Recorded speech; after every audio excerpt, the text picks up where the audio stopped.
Good evening and welcome to Uncle Sean Reads to the Children. Now, I read ahead a bit in that last book I was reading. It turned out to be horribly depressing. So I've chosen a new book of a more uplifting nature.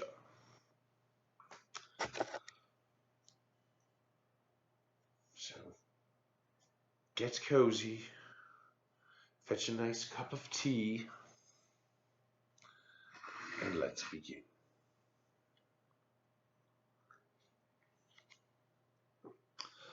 What sort of tea is this, sir? This is horrible. Take it away. Please get me a fresh one. Oh.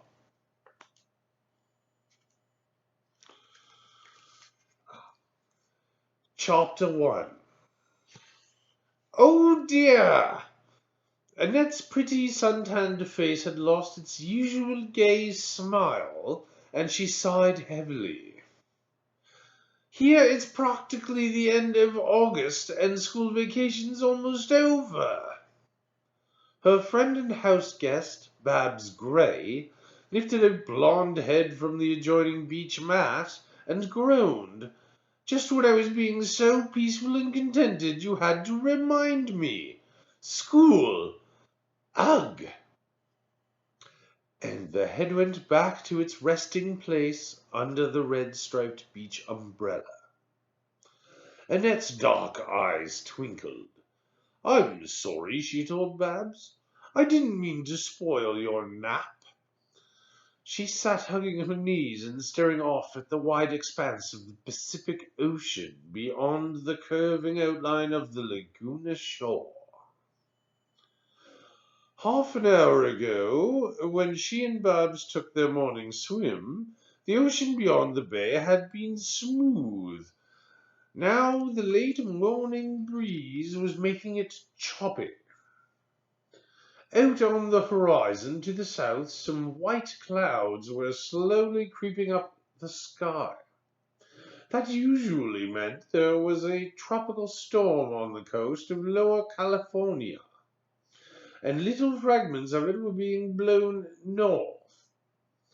Sometimes, but very seldom in late summer, the clouds would bring a little squall, mostly wind, but occasionally some rain. The clouds she was watching now didn't look very threatening. They would probably blow out to sea long before they reached the Laguna coast. She watched idly as a small sailing boat came into sight far out around the finger of sand dunes and rocks that trimmed the bay to the south. The breeze was filling its single sail, and it was moving along at a good clip. "I'd like to be out there in that," she thought lazily. "It's funny how some summers almost everybody you know has a boat. And then, like this summer, the kids with boats are all vacationing somewhere else." She had spent part of her vacation at Moonstone Bay, several hours' drive to the north. Her visit there had turned into a thrilling adventure as she helped along the romance of her friend Sandy Burnett, a lovely young rich girl. But once the excitement was over and everything was going smoothly for Sandy, Annette had been glad to get home to Aunt Lila and Uncle Archie in Hollywood. They were her father's sister and bachelor brother, and they had been like second parents to her since the accident several years ago that had orphaned her. After a few days at home, Annette felt ready to spend the rest of her vacation at the Laguna Beach cottage. As usual, she expected to invite several of her crowd to come down and be her house guests. But to her dismay, she found that practically everyone she really liked in the crowd was out of town. Some were traveling with their families, like Jinx Bradley and his Aunt Tish, the painter. Others, like Lisa Carey, had gone home to other states for the summer. They were all coming back well before school started, but it would be lonely at the moment. When she discovered that Babs Gray was home from a trip around the country with her mother and dad and was free to join her at Laguna, Annette had been delighted. Babs wasn't as close a friend of Annette's as Lisa Carey had come to be, but she lived just across the street in Hollywood, and she and Annette were in and out of each other's homes all the time. Babs was full of fun and as attractive in her blonde way as Annette was in her own dark beauty. She was popular with the crowd too, though she had none of Annette's talents for singing and dancing, and was not in the least athletically inclined.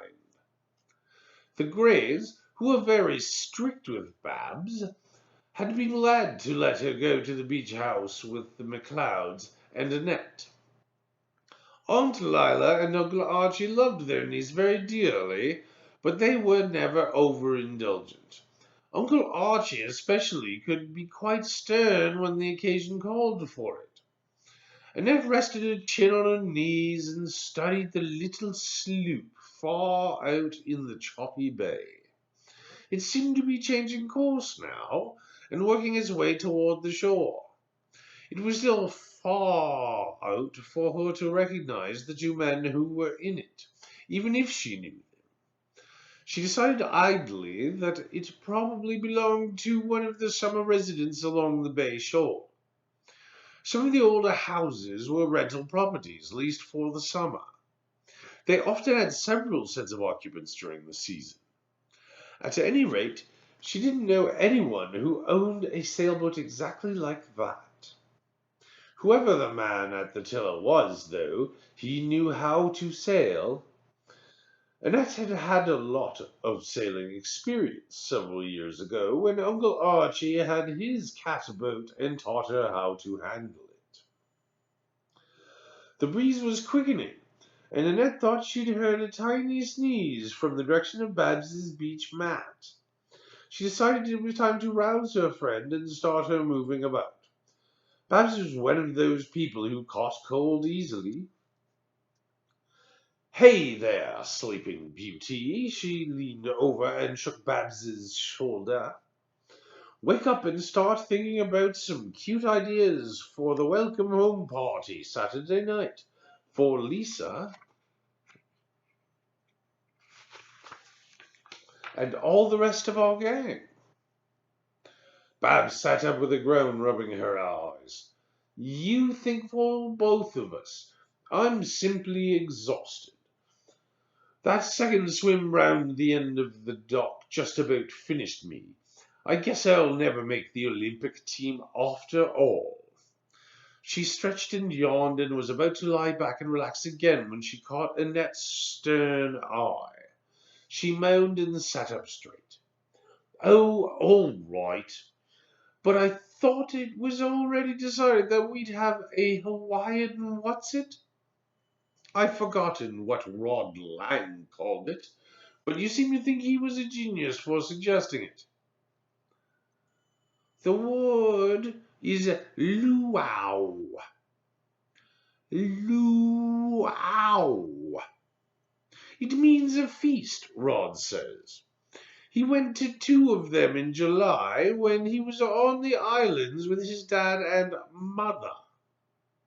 He says they are lots of fun once you get all the work done and you have to do ahead of time. I hope he and Neil Rogers will take time out of their surfboarding and skin diving to help us with the work," Babs said with a toss of her head. "Boys make me so tired. They are full of ideas about what to do, and then we have to do it while they pose and show off their muscles. It won't be like that this time. Rod's really excited about making this a big thing. He has all sorts of Hawaiian souvenirs that he and his family brought back from the islands. His dad says he can borrow them for the party if we take good care of them. That sounds terrific. Babs was beginning to become interested herself. I know where I can get a real grass skirt to wear. How about you? Oh, Aunt Lila's already started to whip up one of those moo things for me to wear. I think she has one in mind for you too, in a different color. Ooh, marvelous! Babs gave a deep sigh of relief. To tell you the truth, that grass skirt I was boasting about has been hanging in our attic forever since Mom wore it to a Halloween party when I was about 7. I'm afraid if I tried to hula in it, it would break into little pieces and shred like wheat. We can do without that bit, Annette laughed. Babs nodded vigorous agreement. Then she grew serious. It's going to cost quite a bit, isn't it? I mean, for the food for everyone and little gag presents for the kids we are welcoming back from vacation. Annette knitted her brows over the answer. Well, I suppose if we tried to have a real authentic luau, it would cost a lot. They cook meat and fish in a pit, Rod says, for hours before the party. And they have all sorts of fruits and vegetables and stuff they call poi, that they eat with their fingers and tastes like a paper hanger's paste. She ran out of breath and had to start again. And they have rum and brandy but we aren't. We are having hamburgers and wieners and Coke. And Rod is going to play his uke, and we'll have Hawaiian music on the record player while we are sitting round on mats eating with our fingers. Babs gave a slight groan. I'll probably put on more pounds. I hope I can talk Mom into letting me go on one of those crash diets before school starts. Wait till she sees me trying to wear all those new things she ordered for me in New York. She'll simply die. Oh, thank you, sir.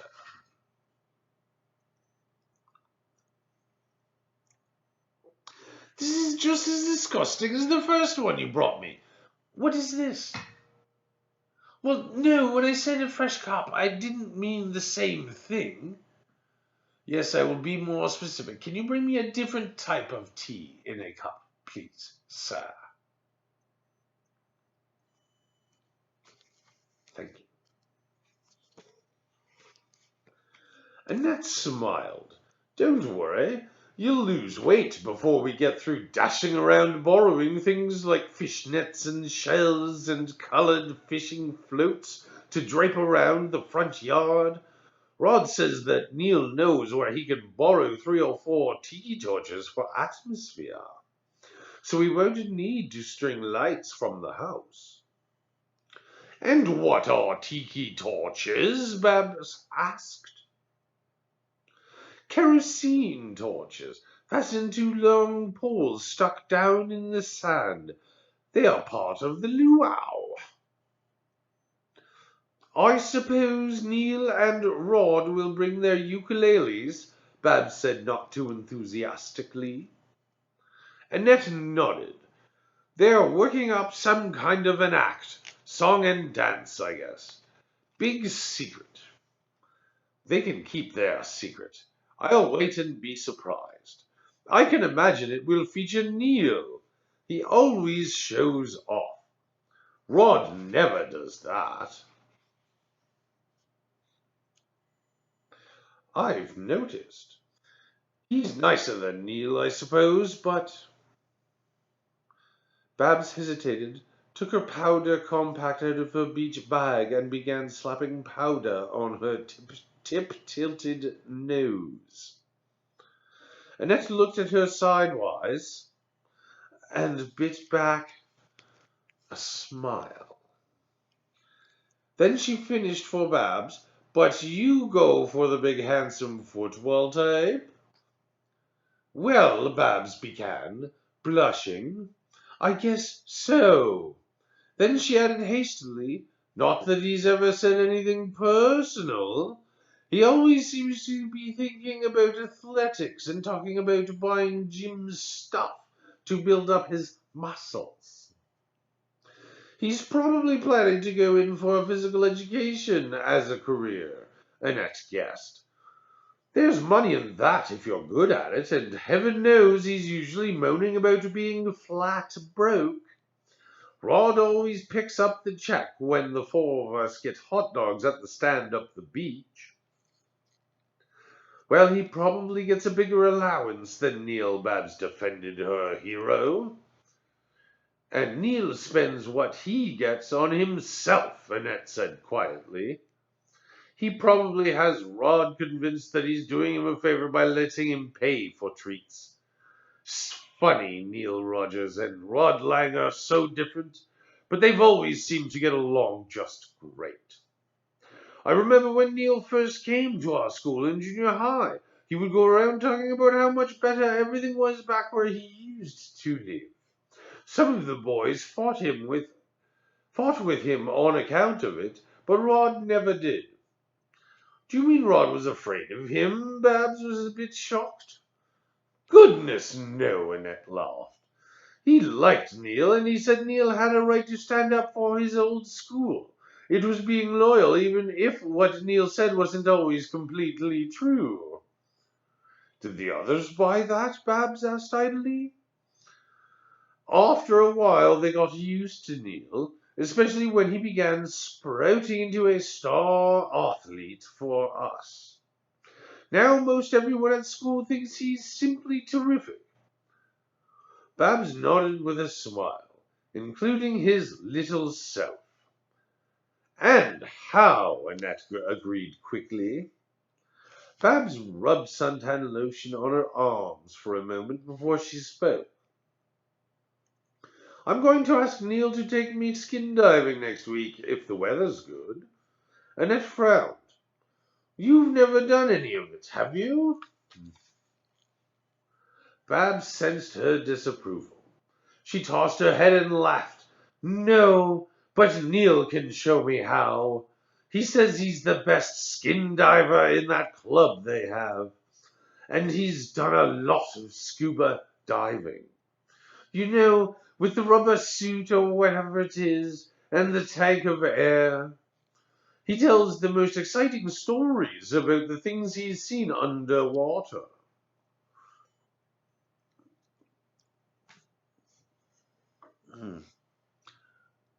Tea, sir, please. Annette commented. Like sea serpents, I suppose. Did he slay them with his spear gun or with his bare hands?